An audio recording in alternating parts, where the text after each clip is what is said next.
Hello, everybody. We are going to present to you about femininity and feminism. The participants of our presentation are Angie Rodriguez, Laura Córdoba, Andrés Gantiva, Ricardo López, and Valentina Córdoba. Here you can see the contents of our presentation. So, to start with the historical background, the history of feminism in American literature begins during the colonial period, when women's writing focused mainly on religion, family life, and personal experiences. At a time when women had little public voice, writing became one of the few spaces where they could express themselves. Writers like Anne Bradstreet helped establish the first female literary presence in America. Later, during the Revolutionary era, women began questioning their place in the new nation and whether ideals like freedom and equality should also apply to them. The 19th century marks a major turning point as feminist ideas became more visible and politically active. Women began connecting gender inequality with other social injustices, especially slavery.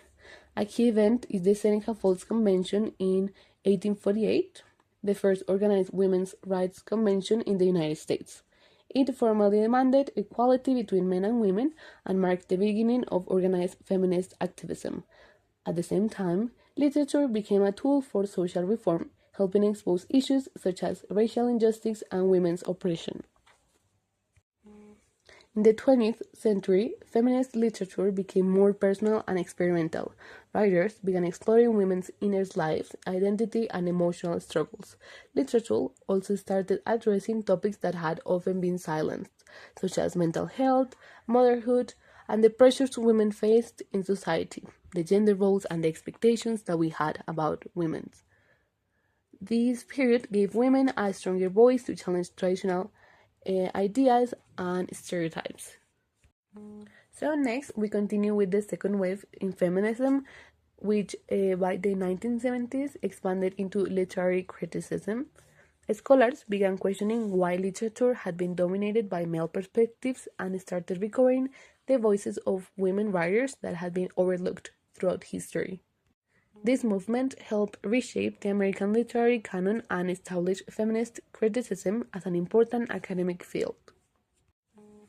Today, feminist literature is more diverse and intersectional. Writers explore how gender connects with race, class, sexuality, and identity. Contemporary feminism moves beyond simply demanding equality. It also focuses on representation, individuality, and the many different ways women experience the world. Modern feminist voices highlight the complexity of women's experiences and challenge the idea that there is only one way to define femininity. As a result, feminism in literature continues to evolve, reflecting the changing realities of women in society, and it asks broader questions about representation, individuality, and belonging. So let's continue with main characteristics of literature period. For many centuries, most books were written by men, and female characters were often portrayed as weak, emotional, obedient, or dependent on male figures. Women writers began to challenge these stereotypes and use literature as a way to express female experiences, criticize inequality, and demand a voice in society. So, to begin, the first wave of feminism during the 19th and early 20th centuries focused mainly on women's legal rights, especially the right to vote and own property. In literature, female authors started introducing women who desired education, independence, and intellectual freedom. However, many women writers still had to follow male literature standards because society did not easily accept female authors. Some women even used male pen names to ensure their works were taken seriously. During the second wave of feminism in the mid to late 20th century, feminist literature became much direct and critical. So, for example, some writers explored themes such as gender inequality, sexuality, marriage, motherhood, reproductive rights, and discrimination in the workplace. Literature from this period often criticized patriarchy, which is the system where men hold most social and political power. Female characters were no longer portrayed only as passive figures, instead, they became more independent, complex, and rebellious. Authors also focus more on women's inner thoughts, emotions, and personal struggles. The third wave of feminism from the late 1980s to the early 2000s brought more diversity into literature. Feminist writers emphasize intersectionality, meaning that women's experiences are also affected by race, class, sexuality, culture, and religion. Literature during this period included voices from minority groups that had previously been ignored. Writers challenge traditional ideas of femininity and explore identity, individuality, and self-expression in new ways.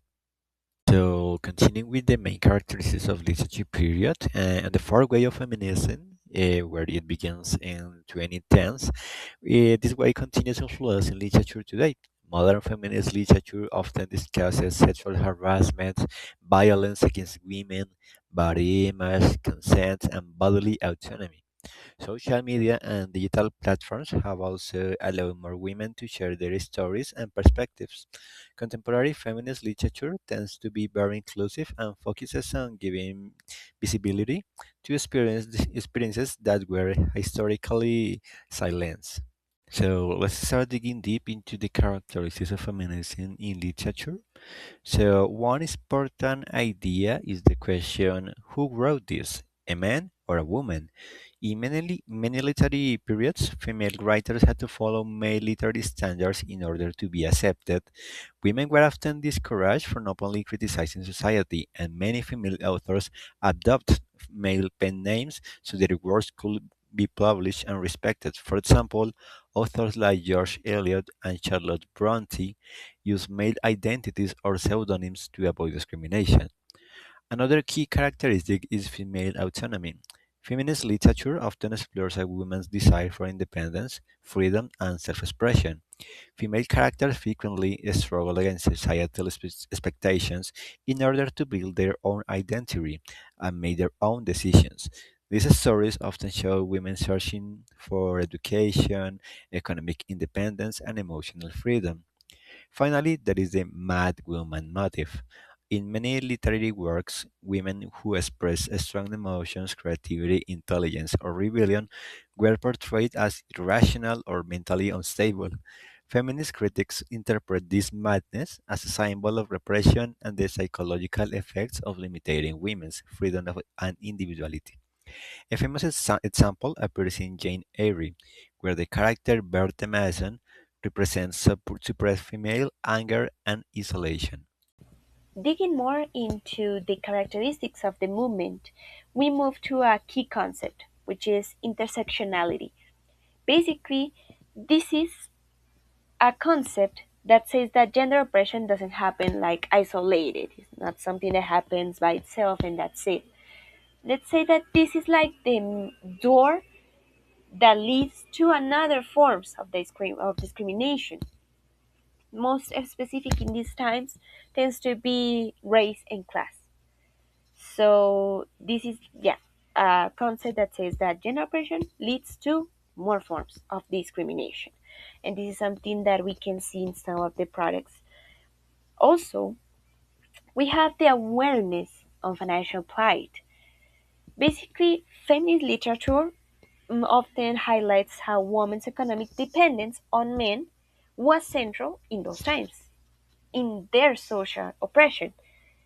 So basically, this is another thing, the dependence economically on men.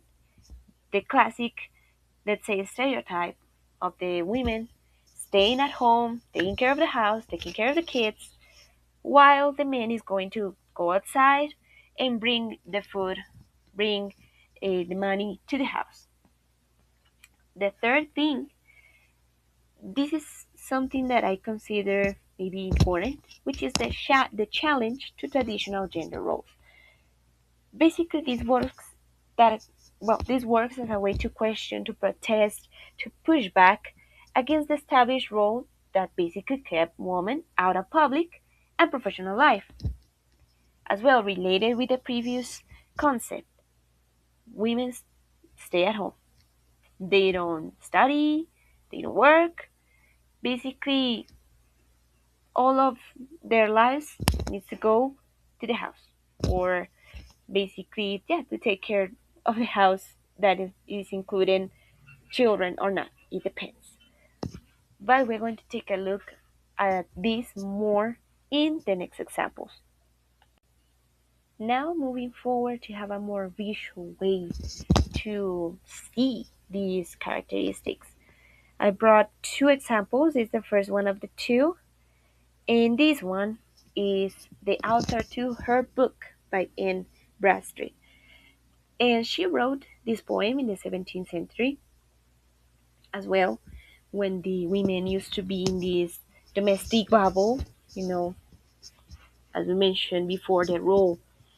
And so by the time she wrote this, it's kind of challenging because this used to be like writing and publishing a work, a book, used to be something related with male occupation basically. So this is a way to challenge like these traditional gender roles.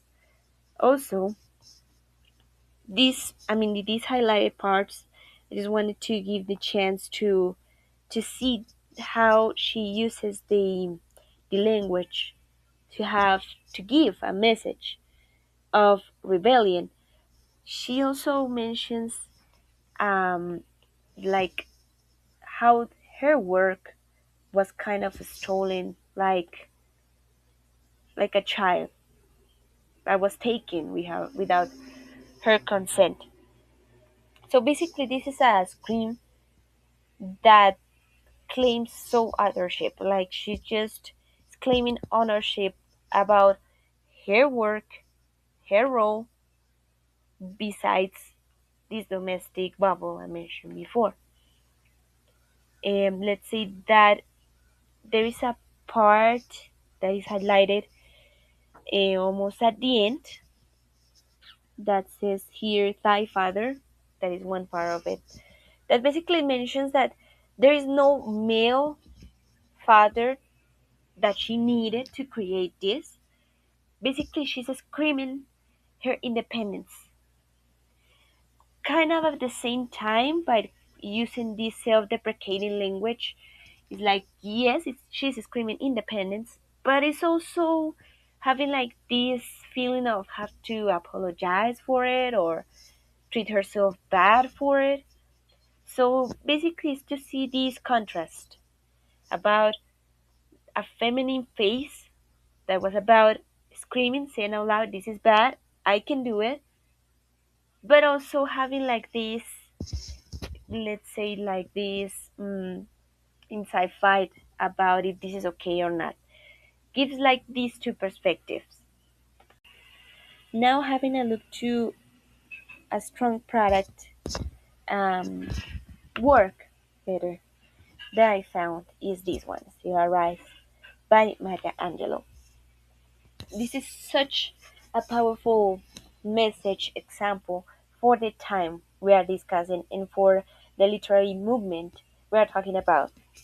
So basically, this includes like three characteristics of the movement. This is her just being confident. This is just screaming that she's her own boss.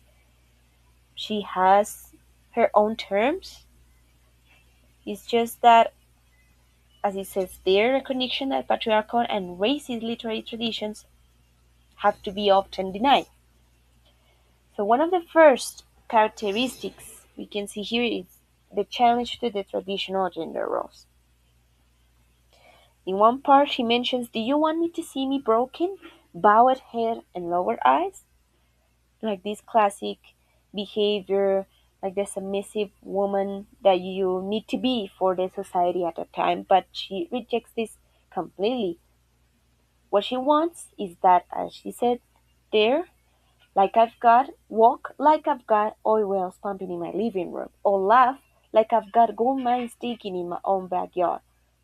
So imagine these are her own terms, how she's going to live. But also we have another thing, and we're going to discuss one more time about intersectionality, because we are not talking only about a woman. Sadly, at that time, let's say that you have kind of this dual marginalization as a black woman, as Maya Angelou was. So she has like these two roots to build this kind of denial anthem that she built here in this poem. And lastly, we can see basically just powerful lines that are against the hegemonic culture that meant to keep women down. But instead, she's going to say, I am the dream and the hope of the slave. I rise, I rise, I rise. So this is not only for her, it's like going to, she's trying to give this to most of the people that can hear it. In this part, we can see the poem The Anti-Suffragist by Charlotte Perkins Gilman. This poem was written during the women's suffrage movement when many people, women, were fighting for equal rights and more freedom in society. Um, this also criticized women who accept the traditional gender roles and believe there was no need for social change or feminist movements. We can highlight some important quotes. The first is they tell us they have all the rights they want. And this one reflects how the author criticized women who ignore inequality because they felt comfortable with the social system of the time. Other important line is whose ideal is to renounce, submit, and sacrifice. That also, well, we can question the idea that women were expected to be obedient, passive, and self sacrificing in patriarchal society. That is the same that Gilman questions in that moment. And finally, the quote, the privilege they enjoy were won with blood and tears by those before. That also remind us that many women had to struggle and make sacrifices in order to gain rights and opportunities for future generations, for example, in this moment. Now we are going to talk about some of the most influential feminist authors and thinkers from the different waves of the feminist movement. In the first part, we are going to talk about Charlotte Perkins Gilman, who was an important feminist writer and social thinker during the first wave of feminism.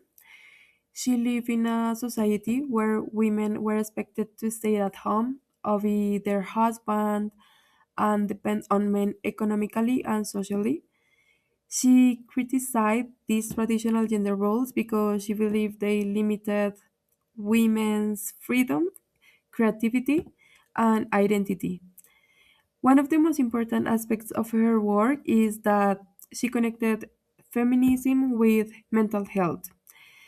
For example, in the Yellow Wallpaper, she showed how isolation and oppression inside domestic life could seriously affect women psychologically.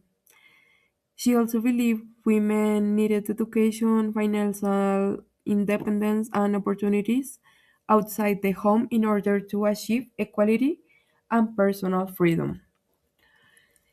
For Charlotte, she have three different and important books that highlights in that period of time.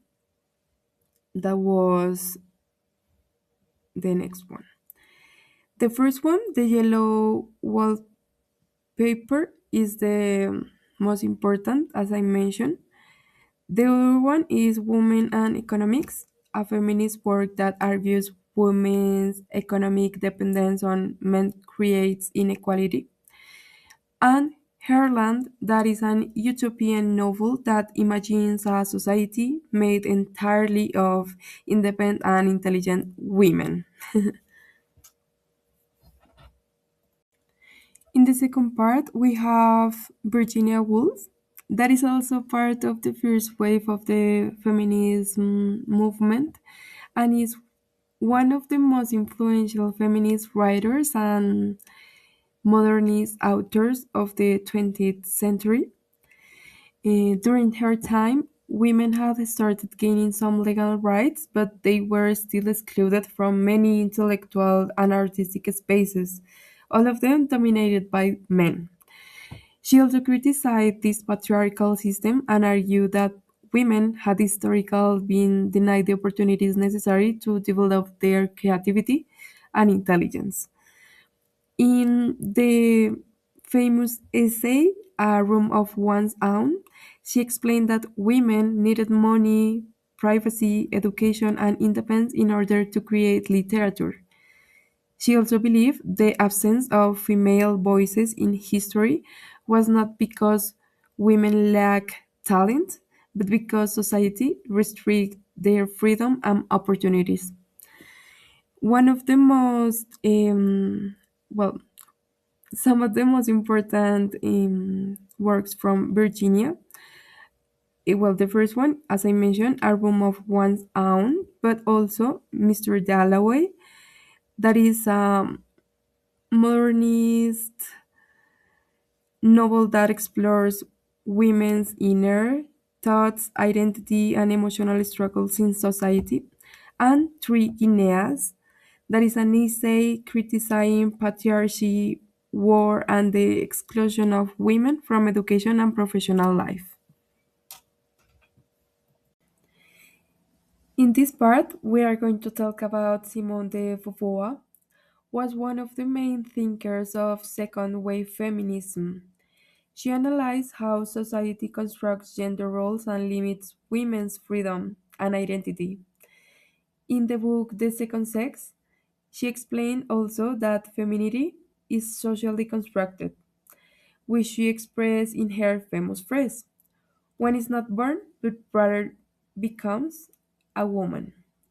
She also introduced the concept of women as the other, meaning that society treats men as the center and women as secondary.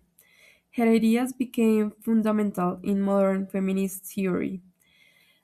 And also the other important works from Simone de Beauvoir, not only the second sex, that is the one that I mentioned, but also the ethics of ambiguity, that is a philosophical work. It's about freedom, responsibility, and human existence, and also the Women Destroyed, a collection of histories about women facing emotional crisis and identity struggles. In this part, we have Betty Friedan, that is considered one of the leading voices of the second wave feminism in the United States. In that moment, during the 1960s, the society promoted the image of the perfect housewife, whose role was to marry, raise children, and dedicate her life to the home. This lifestyle was presented as the ideal for women, but the author discovered that many women actually felt unhappy, trapped, and emotionally unfulfilled. In her most potential book, The Feminine Mystique, she described that, well, this dissatisfaction as the problem that has no name. She also criticized the media, education, and social expectations that reduce women only to domestic roles. Her work also inspired many women to seek personal fulfillment, education, careers, and equality outside traditional gender expectations. And also the other books that also are important, not only the feminine mystic, that is the one that I mentioned. but also the second stage that also related about discussing of the balance between feminism, family life, and professional careers. That is a real problem in a woman life, and it changed my life. That is a collection of feminist writings and speeches about women's rights and social change. Okay, so moving on the third wave, we must talk about this person, Alice Walker, this figure who identifies herself not as a post-feminism, right, but as an embodiment of this new era. Walker is the creator of the concept of womanism. This term is crucial because it marks the practical beginning of intersectionality. She argued that the traditional feminism of previous waves, right, often ignored the experiences of black women, who were not only fighting against sexism but also against racism and class oppression. Her most iconic work, the color purple, as you can see, all the presentation is purple. This is a feminism color, which you can see here everywhere, is a perfect example of this literature. In it, she explores the raw reality of intersection between domestic violence, race, and gender. Through her work, Walker ensured that feminist literature moved away from a single perspective and became a diverse space where all voices have place. Okay, now let's talk about one of the most influential theories of the third wave. We have Judith Butler. In her 1990 book, Gender Trouble, Butler completely changed how we understand identity. Her main contribution is the theory of gender performativity, right? When we're talking about performativity, it means that there is no true gender identity hidden inside us, all right? Instead, gender is something that we perform through our daily actions, the way we talk, the way we dress, as Butler famously said. There's no gender identity behind the expression of gender. The identity is performatively constituted by the very expressions that are said to be its results. This idea was revolutionary because it showed that if gender is a performance, it can be challenged and changed. Her work was essential in the birth of queer theory and continues to be a pillar for modern feminists and LGBTQ plus movements. To conclude our section on influential figures, we must discuss about Tarana Burke. She is a Bronx-born activist who reshaped modern feminism by founding the Me Too movement in 2006. Yeah. Well, it's important to note that this movement didn't start as a hashtag, but as a grassroots effort to help survivors of sexual harassment in underserved communities.